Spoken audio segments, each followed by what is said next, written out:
Good evening, humans. Tyrannosaurusmoth here, and tonight we're taking a look at the Saurozoic Warriors Seph Rasan figure from Boss Fight Studio. Let's do this.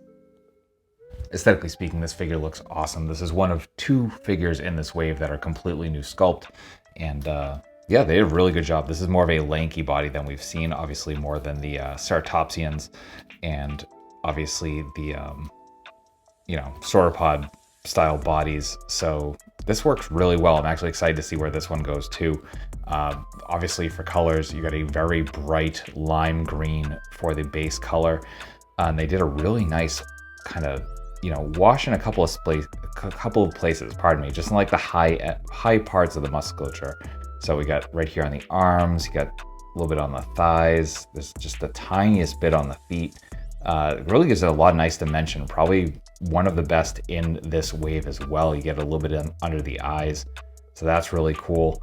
The armor is obviously this nice metallic blue. It's a really nice shade, like reflects the light really nicely. Speaking of that armor, really nice wear on here as well. Very distinct points of impact, which I'm definitely a fan of. Then we come to the back, so you can see some more distinct impact points. Then we get to the chainmail, and it's this very nice kind of dark gunmetal gray. On the front, we get this purple, which we're actually going to look at a lot in the next section. And then you get a lot of leather pieces with this kind of basic brown. Unfortunately, they did not paint the buckles here. They did on some other figures. So just kind of, I think, deciding kind of which figures call for it, which don't. And it's not the worst here because it's on the underside. So you're not always seeing it, but it would have been a nice touch. Beyond that, we do get this kind of bone white / slightly yellowed on the nails, on the kind of left knee pad there. And then obviously on the head, this is a Pachycephalosaurus. So, we see the headgear here over the actual top of the head and the two horns on the side. We do get some teeth, and there is sculpting on the inside of the mouth, though no paint. But still very, very nice, and really cool looking figure. When it comes to accessories, we probably get the best assortment, or the best grouping of the wave. And I will admit some bias to the color scheme here. This really brilliant purple, which actually matches my nails right now. And then this I wouldn't say gunmetal. It's a black with a nice sheen to it that kind of looks very much like iron. So you can see that. You got the symbol in the middle here for this big giant hammer. Nice spike at the top. And even the ends, they kind of added some wear and sculpt in there. And we get some wood grain for the handle. You can see some spikes. We got the secondary handle. So this is definitely a very intricate style, like Warhammer. Very cool there. Then we get a sidearm.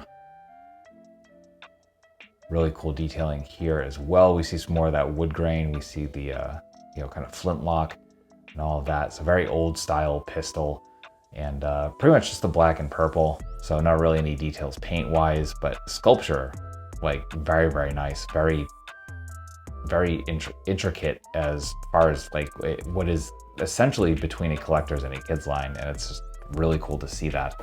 Then we get his sword. Really love the design of this. Really nice curvature to the blade. Then you can see we get that little bit of the hilt here. Got some nice grooves going on here at the blade, and then just kind of basic handle. And then finally we get a shield, and this is awesome. Lots of nice detail, as you can see, kind of like some patch work here on the front of it. We get that same kind of iron looking black, all these spikes on it. Then even sculpt on the back, so you can see it's like this is a very hefty piece. Not only that, but even the handle's involved. So we got the handle, we got the piece that goes into the actual shield itself, and then we actually have two slots here, which I think are for both the sword and the hammer. Unfortunately, because of the rubberiness of the armor, this doesn't quite attach as well as it could, especially with the weight. So I don't think it has quite the effect they were going for. But still, like, fantastic idea and cool engineering. So yeah, that will do it for accessories.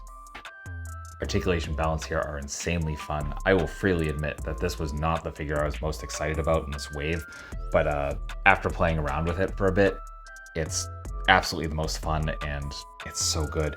Freestanding kicks, absolutely no issue. Part of that is definitely the flat feet and the kind of width of that, but all the joints are dialed in. Also really good, like, even though this isn't full on like collector articulation, they do such a good job with it. I want to see more lines and implement stuff like this. And that starts at the head, so we get a kind of barbell joint from the neck into the head. The neck is a separate piece, so we get some really nice up. We get some insane down. We get all the tilt we could possibly ever want. We get tons of rotation.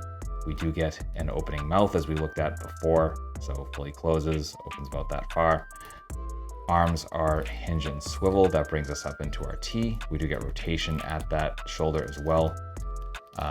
We are hinge and swivel at the shoulders, single joints, but that brings us just before 90. We do get rotation there as well. Then we get hinge and swivel at the wrists, all horizontal, unfortunately. Come to the torso and we only get the waist, but we get some pretty nice crunch out of that, some really nice arch back, and some side to side and rotation. So really good range, especially considering what we got going on here. Then hips, pretty much almost full splits, beautiful. We do get thigh rotation there as well. Our front kick, perfect 90. We get single jointed knees, which don't get us quite to 90, unfortunately, just kind of like basically a 45. We get rotation there as well.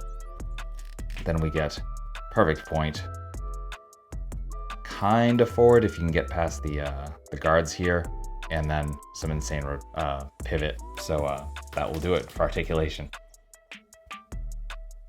Getting into size comparisons, here he is with some other Saurozoic warriors, with some other anthropomorphic saurians, with some domestics, with some imports, with some monsters. Finally, with an articulated icons, Oni, yours truly in human form, as a Valverse Action Force figure. So my final thoughts on the Saurozoic Warriors Seph Rasan figure from Boss Fight Studio is that this figure absolutely rules. It is the sleeper hit, not only of the wave, but possibly of the entire line so far. And a big part of that is the articulation is so fun. Everything feels like exactly as it should with this figure. It is unfortunate that I think some of the ambition they had with the accessories, and certainly the shield being able to hold a couple of weapons, and I think it's supposed to be able to hold on the back, just doesn't really line up. That and the figure doesn't really hold the shield particularly well, or at least not that I've been able to get so far, but I mean, I do need a little more time with it. But other than that, like, everything else is so good. It's so fun. Colors are nice and bright.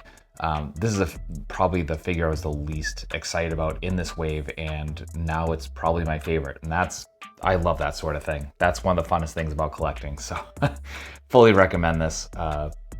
So this is available from various online resources. I believe it's still up even on Boss Fight's website as well. So I'll have a link or two in the description below for you to pick this up if you're interested. So that being said, I hope you found this review informative and somewhat entertaining. And if you did, hope to see you back, because we do multiple reviews a week of action figures related to tokusatsu, dinosaurs, monsters, pro wrestling, and more. So if any of that appeals to you, come on back. Let's talk about some really fun plastic. Just escape the world for a while. But at the end of the day, I just hope you're well. Hope that all of your toy dreams come true. And most importantly, I hope that you and yours stay weird, simians.